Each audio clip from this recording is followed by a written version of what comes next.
Alors j'ai commencé à lire, et puis alors, moi je parle pour les sons parce que je ne comprenais pas l'arabe à l'époque, mais il y a des sons merveilleux, mais c'est vraiment de la belle prose. Moi j'ai une oreille musicale, j'aime beaucoup les beaux sons, mais quand on entend le Coran, c'est magnifique. Enfin, je ne sais pas comment un homme a pu faire des beaux textes pareils. En plus, tous ces textes ont des significations profondes. Il n'y a pas une erreur, il y a des gens, des médecins, des scientifiques qui ont fait des erreurs, des recherches sur ces livres saints. Ils trouvent des erreurs dans la Torah, ils trouvent des erreurs dans la Bible, et ils n'en trouvent pas dans le Coran, rien. Il n'y a rien qui est mauvais, même il y a des images qui sont reprises, qui correspondent pratiquement à la meilleure définition qu'un médecin pourrait faire à un ignorant. Donc c'est des choses merveilleuses qu'il y a dans le Coran.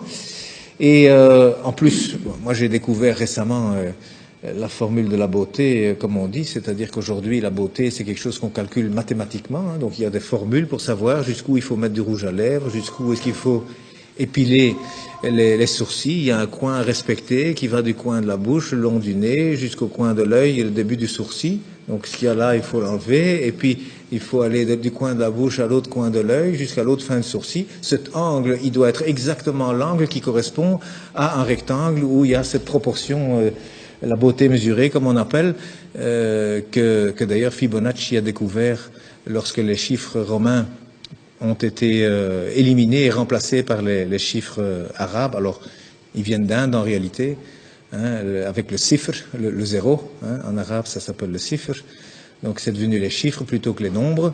Et puis Fibonacci l'a découvert avec ces chiffres, c'est formidable, on peut faire des calculs infiniment grands et puis avec la virgule infiniment petit. Et il a découvert comme ça que la pyramide de Khéops, le Parthénon, enfin tous ces beaux bâtiments, même en Italie, il a découvert qu'il y a toujours la bonne proportion. Même les peintures, il a découvert que toujours c'est au même endroit que doivent se trouver le centre du tableau. C'est pas au centre, hein, non, c'est quelque part 1 sur 1,618. Donc il y a des proportions. Eh bien aujourd'hui on retrouve, la Mecque se retrouve sur la terre aujourd'hui. Hein, lorsque vous avez 1 et 1,618, eh bien cette ligne, elle passe à travers la Mecque, à travers la Kaaba au mètre près. Et la distance entre la Kaaba et le pôle Nord fait 1, et entre la Kaaba et le pôle Sud fait 1,618. Ça veut dire qu'Abraham, il a abandonné sa femme, enfin sa servante Hajar, avec son fils Ismaël. Elle a dit, pourquoi ici? Dieu m'a dit ici. Donc il semble qu'aujourd'hui, c'est par rapport en tout cas, et c'est même lié au village de Greenwich, qui a servi à dessiner la carte de cette terre, hein, parce que le milieu c'est Greenwich. Eh bien, c'est considéré là comme le centre de beauté que tous les peintres utilisent aussi. D'ailleurs, depuis Leonardo da Vinci, il a dessiné des tas de choses. Vous savez, le corps, 1,618, le nombril, il est à 1 mètre du sol, la taille idéale, c'est 1,618 m. Donc, il y a plein de choses. Les dents même, la dent du milieu, elle fait 1,618, à côté, elle fait 1. La bouche, elle fait 1,618, le nez, il doit faire 1. Et il y a des chirurgiens esthétiques aujourd'hui qui utilisent ces mathématiques pour corriger les visages.